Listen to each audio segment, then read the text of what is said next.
En jaune, vous avez la courbe des taux auxquels les Français empruntent. En gris, vous avez, en gros, si je schématise, la courbe des taux auxquels les banques empruntent.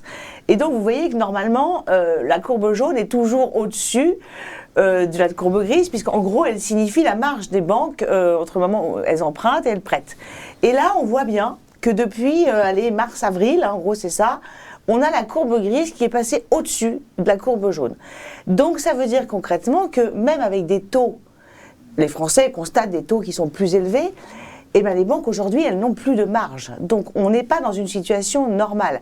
Les taux d'emprunt des banques ont énormément augmenté, et ça veut dire, pire que ça veut dire que si on suit la logique telle qu'elle devrait être, on devrait avoir des taux d'emprunt pour le français à 3%, pas à 1,60 comme on a aujourd'hui, puisque les banques empruntent elles-mêmes à 1,5. Donc l'euphorie est terminée de ce côté-là, c'est fini.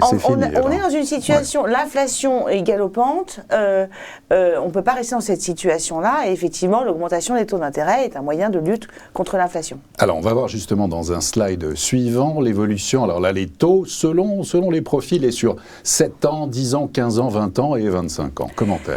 Alors ça déjà, il faut quand même être très clair, ce sont des moyennes. Et vraiment, ouais. Quand on annonce 1,49 sur 20 ans, c'est vraiment une moyenne.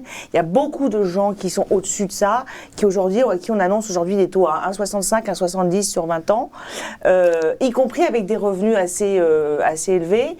Le taux excellent est extrêmement rare. Bon, ça va considérer quelques personnes qui ont des très très gros apports, des très gros revenus, des très gros patrimoines, mais vraiment il faut que la personne qui regarde aujourd'hui un emprunt ou sa faisabilité de crédit se dise le taux moyen c'est entre 1,5 et 1,70 sur 20 ans et en gros si j'ai ça c'est normal. Très bien.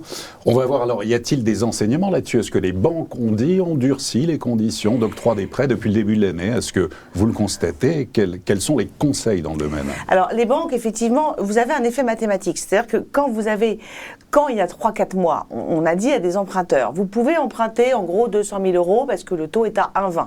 C'était le cas. Aujourd'hui, on a effectivement des gens qui arrivent chez nous, enfin un peu partout, et qui disent j'ai signé un compromis pour une maison à 200 000 euros, et on leur dit ah ben non, mais c'est plus 200 000 que vous pouvez emprunter, c'est 190 000. Effet mathématique pur de la hausse de taux. Donc qu'est-ce qui va se passer? Pour ces emprunteurs-là, soit ils ont de l'épargne, ils vont aller piocher dedans, et dans ces cas-là, le dossier va passer quand même. Soit ils n'ont pas d'épargne, dans ces cas-là, ça va être compliqué. Mais ce que je veux dire, c'est que ce n'est pas les banques qui demandent plus d'apport. L'apport augmente parce qu'il sert de compensation à ce manque à emprunter. Vous voyez ce que je veux dire?